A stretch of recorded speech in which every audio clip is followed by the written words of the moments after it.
Assalamualaikum warahmatullahi wabarakatuh. Bertemu di Mapel Bahasa Indonesia. Pembelajaran hari ini kita akan melanjutkan bab 1, teks deskripsi. Subbab yang akan kita bahas yaitu kebahasaan teks deskripsi. Yuk kita awali pembelajaran dengan membaca basmalah. Bismillahirrohmanirrohim. Silakan simak dengan baik ya videonya. Selamat belajar. Kaidah kebahasaan pada teks deskripsi atau kalian bisa menyebut penggunaan bahasa yang ada pada teks deskripsi dapat disimpulkan menjadi beberapa macam. Yang pertama, pada teks deskripsi menggunakan kalimat perincian. Yang kedua, menggunakan kalimat cerapan panca indera. Yang ketiga, menggunakan kata berimbuhan dengan kata dasar berawalan huruf K, P, T, dan S. Yang keempat, menggunakan sinonim.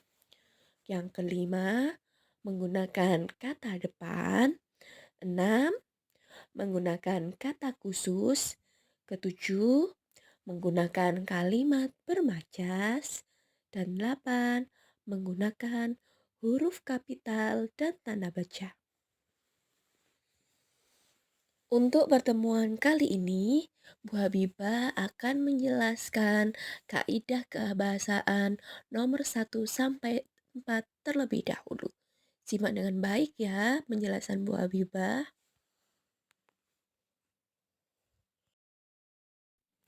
Kaidah kebahasaan yang pertama adalah kalimat perincian. Kalimat perincian di sini digunakan untuk mengkonkretkan suatu objek, untuk menjelaskan secara detail objek yang dideskripsikan. Sedangkan kalimat perincian sendiri adalah kalimat yang berisi penjelasan, uraian, atau rincian detail dari kalimat utama suatu paragraf. Dengan kata lain, kalimat perincian ini adalah kalimat penjelas yang menjelaskan kalimat utama. Contohnya, ada kalimat utama ini ya. Badak berjula 1 adalah salah satu hewan yang hanya ditemukan di Indonesia. Ini adalah contoh dari kalimat utama. Sedangkan kalimat penjelasnya bisa dijelaskan dengan beberapa kalimat. Misalnya, binatang ini bermoncong panjang dan memiliki lubang hidung yang besar.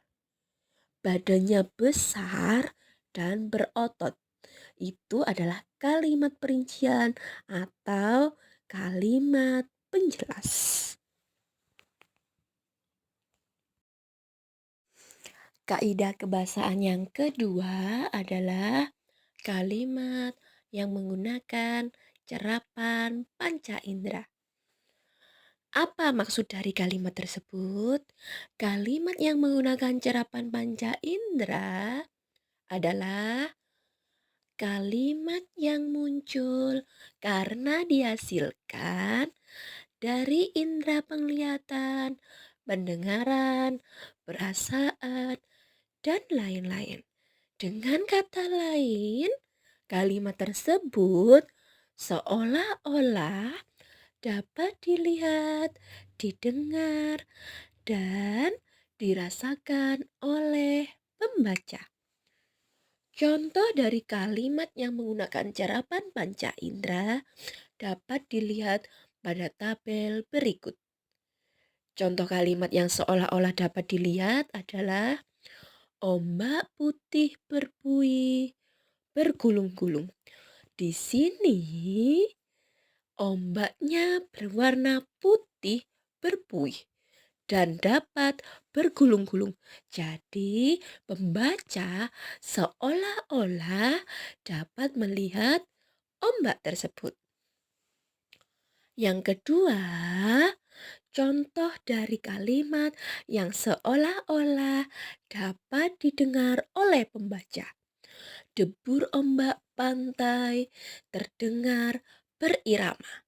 Di sini, ombak pantainya itu bisa didengar oleh telinga pembaca karena ombak pantainya itu ada iramanya. Seperti itu. Dan yang ketiga adalah contoh dari kalimat yang dapat dirasakan oleh pembaca. Minuman segar kelapa muda menghapus rasa haus.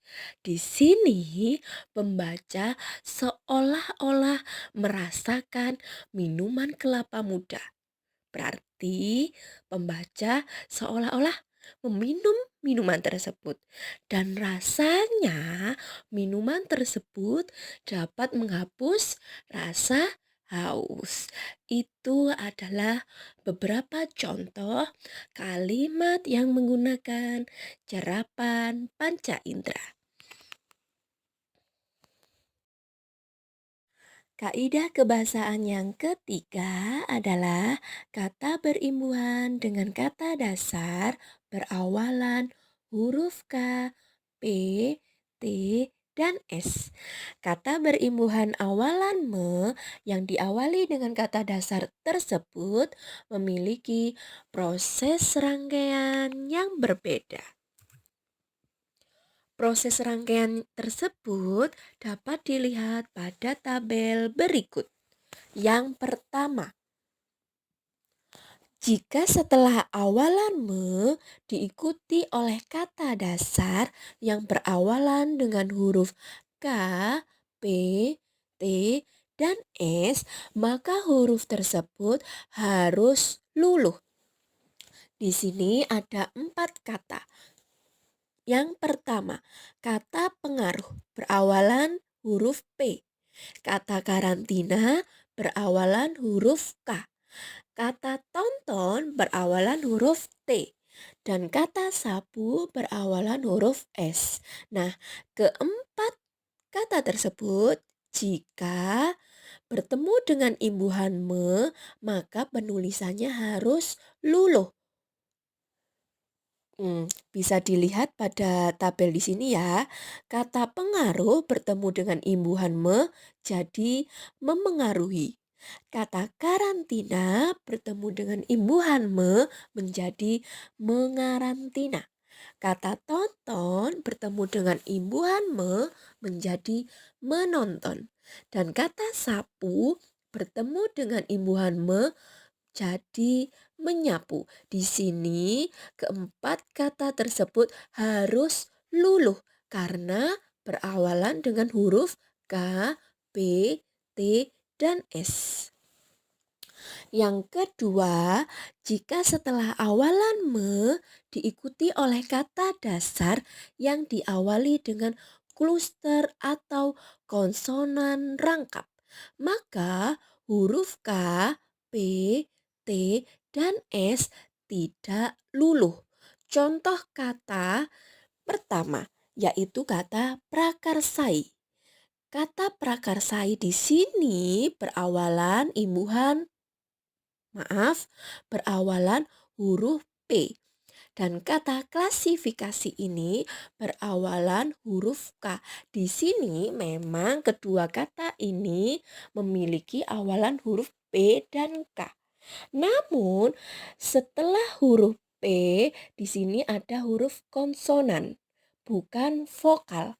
Jadi prakarsa. Nah, kata huruf P dan R ini adalah konsonan rangkap. Jadi, jika bertemu dengan imbuhan me, maka kata prakarsai ini tidak luluh. Penulisannya tetap memprakarsai. Sama halnya dengan kata klasifikasi. Kata klasifikasi di sini, huruf setelah K adalah L, yaitu konsonan. Maka penulisannya menjadi mengklasifikasi. Yang ketiga, jika setelah awalan diikuti oleh kata berimbuhan yang berawalan dengan huruf K, P, T, dan S, maka huruf tersebut tidak luluh. Beda ya dengan yang pertama. Untuk yang ketiga ini, awalan diikuti dengan kata berimbuhan. Jadi, kata-kata tersebut sudah ada imbuhannya. Contohnya, kata pertaruhkan. Di situ kata dasarnya adalah taruh. Namun mendapat imbuhan per dan kan menjadi pertaruhkan. Jika kata pertaruhkan ini mendapat imbuhan maka menjadi mempertaruhkan, bukan memertaruhkan. Kenapa kok bukan memertaruhkan? Karena kata pertaruhkan itu sudah mendapat imbuhan. Yang kedua, contohnya adalah kata perluas, berasal dari kata luas. Di sini kata perluas jika mendapat imbuhan maka penulisannya menjadi memperluas.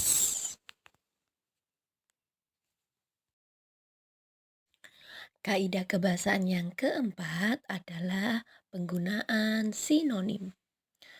Sinonim adalah dua kata atau lebih yang maknanya atau artinya sama atau hampir sama alias mirip. Contoh kata bersinonim dapat dilihat pada tabel berikut. Kata noktah-noktah bersinonim dengan kata titik-titik. Contoh penggunaan kalimat pada teks dapat dilihat pada kalimat birunya air laut dan perahu-perahu nelayan bagaikan komposisi yang membentuk noktah-noktah kecil di batas cakrawala. Di sini, birunya air laut dan perahu-perahu nelayan diibaratkan sebagai titik-titik kecil di batas cakrawala. Yang kedua, contoh kata bersinonim adalah kata semua bersinonim dengan kata seluruh. Contoh penggunaannya pada kalimat adalah seluruh siswa mengikuti pelajaran bahasa Indonesia. Seluruh bisa digantikan dengan kata semua karena kedua kata tersebut bersinonim. Nah, anak-anak, itulah penjelasan Bu Habibah mengenai kaidah kebahasaan pada teks deskripsi hari ini. Bagaimana anak-anak? Mudah bukan mempelajari kaidah kebahasaan? Sebelum Bu Habibah mengakhiri, yuk kita berlatih menelaah kebahasaan pada teks deskripsi. Di bawah ini, Bu Habibah sudah menyediakan beberapa soal. Soal tersebut kalian kerjakan di buku tulis masing-masing ya. Namun, kalian tidak perlu mengumpulkannya pada hari ini. Kalian cukup mengerjakannya berlatih di rumah masing-masing. Mengerti anak-anak?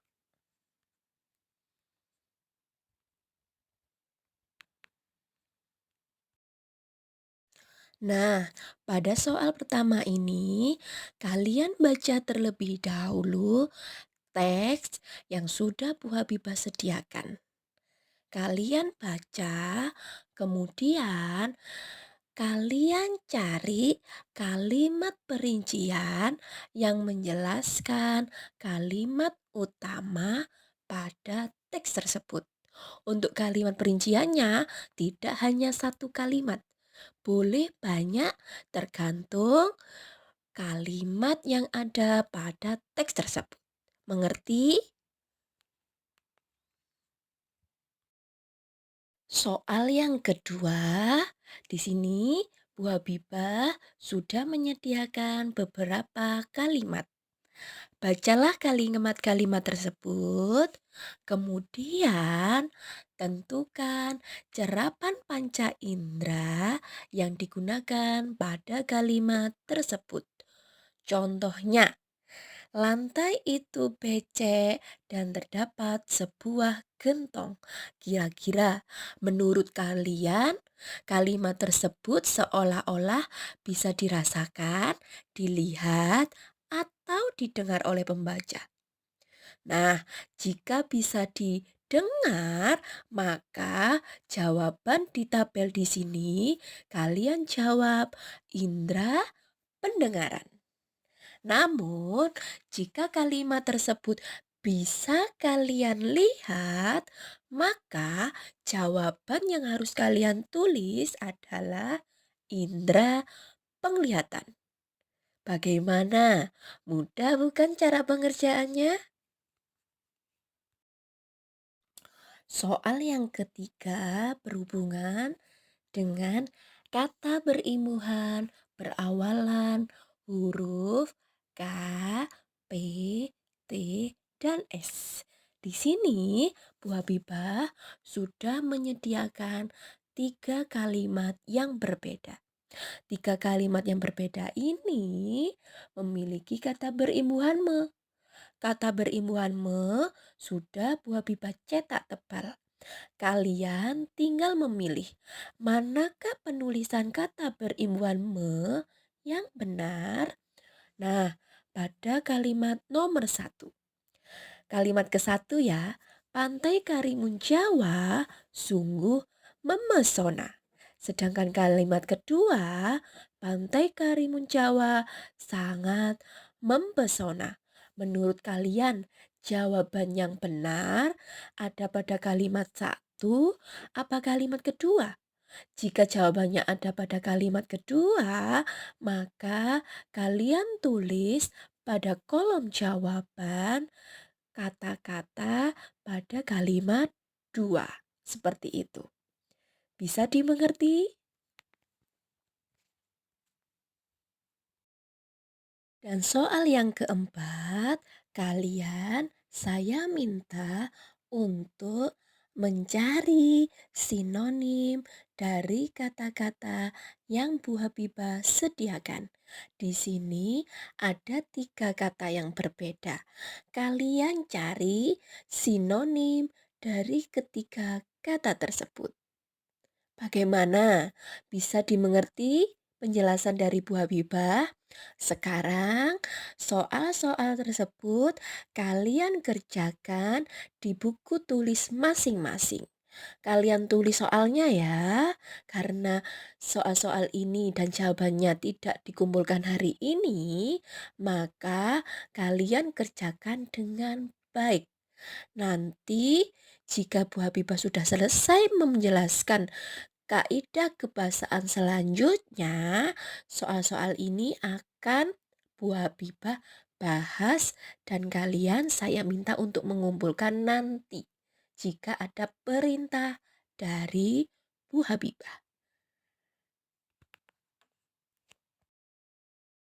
Alhamdulillah, demikian pembahasan hari ini mengenai materi kebahasaan teks deskripsi. Semoga video ini bermanfaat dan membantu pembelajaran kalian di rumah. Jika masih ada pertanyaan, silakan sampaikan di kolom komentar atau bisa menghubungi Bu Habibah. Terima kasih atas perhatiannya. Mohon maaf jika ada kesalahan. Bu Habibah akhiri. Wassalamualaikum warahmatullahi wabarakatuh.